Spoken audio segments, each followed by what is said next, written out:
सबसे पहला टर्म है रिस्क एनालिसिस। रिस्क को एनालाइज करना। एनालाइज करने का मतलब होता है किसी भी चीज़ को आप डीपली स्टडी करते हैं, अच्छे से इवैल्यूएट करते हैं और बहुत अच्छे से एनालाइज करते हैं। मतलब आप ये चीज़ पता लगाते हैं कि इससे क्या इफेक्ट पड़ेगा या उसका क्या कंक्लूजन निकलता है। तो रिस्क एनालिसिस में बोला जा रहा है the first step in the process is to analyse the risk to which an organisation may be expose. सबसे पहला स्टेप ये होता है कि आप एनालाइज करते हैं कि एक पर्टिकुलर ऑर्गेनाइजेशन किस तरीके के रिस्क से अफेक्टेड है। Risk analysis itself has three prime elements: determination of objectives, the identification of risk and it's evaluation. जो रिस्क एनालिसिस होता है उसमें भी बहुत तरीके के फैक्टर्स होते हैं, बहुत तरीके के ऑब्जेक्टिव्स होते हैं। चलिए एक एक ऑब्जेक्टिव को हम समझते हैं। पहले डिटर्मिनेशन ऑफ ऑब्जेक्टिव्स। डिटरमाइन करना है कि क्या ऑब्जेक्टिव है। The efficiency of the risk management may be seriously hampered if its objectives are not clearly specified. किसी भी एक बिजनेस ऑर्गेनाइजेशन का जो रिस्क मैनेजमेंट है वो पूरी तरीके से हैम्पर तब होगा जब उसको क्लियरली अपने ऑब्जेक्टिव्स नहीं पता होंगे।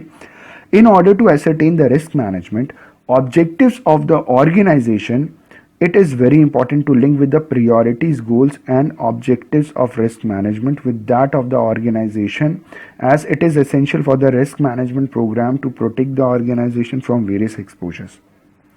यहाँ बोला जा रहा है in order to ascertain the risk management, risk management को ascertain करने के लिए ऑब्जेक्टिव्स ऑफ ऑर्गेनाइजेशन आपका जानना बहुत जरूरी है कि ऑर्गेनाइजेशन का ऑब्जेक्टिव्स क्या है। It is very important to link the priorities, goals and objectives of risk management. जो रिस्क मैनेजमेंट है उसके प्रियोरिटीज, गोल्स और ऑब्जेक्टिव्स को लिंक करना बहुत जरूरी है with that of the organisations. Risk management के प्रियोरिटीज, गोल्स और ऑब्जेक्टिव्स को ऑर्गेनाइजेशन के प्रियोरिटीज, गोल्स और ऑब्जेक्टिव से लिंक करना बहुत जरूरी है, as it is essential for the risk management programme to protect the organisation from various exposures. ये रिस्क मैनेजमेंट प्रोग्राम का बहुत इंपॉर्टेंट पार्ट होता है ताकि जो ऑर्गेनाइजेशन है उसे अलग अलग तरीके के रिस्क के एक्सपोजर से बचाया जा सके। तो ये रिस्क एनालिसिस हो गया। Second part is identification of risk. Risk को आइडेंटिफाई करना। The second objective of the risk management process is to identify the potential risk to which the organisation can be expose to. Therefore, the risk manager has to analyze various systems of the organization in detail and identify the maximum possible risk exposed to the firm.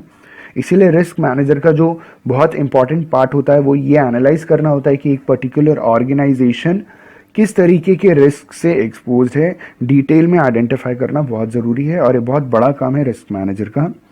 The risk manager usually undertakes a systematic study of identifying the potential risk. जो risk manager है वो systematic study करता है ताकि उसे risk को identify कर सके, किस तरीके के रिस्क हैं, what are the potential risk. A few other methods used in general are questionnaire fill कराना, flow charts, financial statement analysis and closed examination of operations of the organization. This will help the risk manager to determine and pinpoint where the risks lie. This may include the risk to fixed assets and property, business interruptions, unusual risk and flood, earthquake, third party liability etc. तो these are some various risks जिसके ऊपर जो risk manager है वो काम करता है, analyse करता है और आइडेंटिफाई करता है और इंश्योरेंस कंपनी से इंश्योरेंस कराता है उस पर्टिकुलर हिजार्ड के प्रति। थर्ड पॉइंट है हमारा इवैल्यूएशन ऑफ रिस्क। तो थर्ड पॉइंट कहता है कि after evaluation of different risk from all the possible angles it is important to evaluate each of them. What would be the degree of loss, what is the probability of occurrence of these activities. These may be a few risks which need immediate attention and others which demand to have equal degree of attention. Risk may be grouped into three categories. Evaluation of risk में कहा गया है कि जो risk manager होता है, जो risk का management करता है, वो क्या करता है कि risk को evaluate करता है कि किसी भी पर्टिकुलर रिस्क से कितना लॉस हो सकता है। Degree of loss, degree of loss का मतलब आपका खुद का एक्चुअल लॉस जो इंडेमनिफिकेशन के बाद आपका खुद का लॉस होता है। जब कंपनी पूरा पेमेंट नहीं करती तो जो खुद का आपका लॉस होता है उसे हम डिग्री ऑफ लॉस कहते हैं। Probability of occurrence of these activities, ये लॉस होने के या ये हैजार्ड के होने के कितने चांसेस हैं। तो there may be a few risk which need immediate attention, कुछ ऐसे रिस्क हैं जिसको इमीडिएट अटेंशन की ज़रूरत है, and others which demand to have equal degree of attention, और बाकी के ऐसे जिनको बराबरी तौर पे अटेंशन देना जरूरी है। रिस्क में भी ग्रुप्ड इनटू 3 कैटेगरीज। रिस्क को 3 कैटेगरी में डिवाइड किया है, पहला क्रिटिकल, दूसरा इंपॉर्टेंट, तीसरा है अनइम्पॉर्टेंट। क्रिटिकल में बोला गया those risk which if left exposed would result in heavy loss to the company. Critical risk वो रिस्क होते हैं जो अगर आपने इंश्योरेंस नहीं कराया तो अगर उससे कोई नुकसान हुआ तो कंपनी को बहुत भारी नुकसान पहुंच सकता है, वो क्रिटिकल है।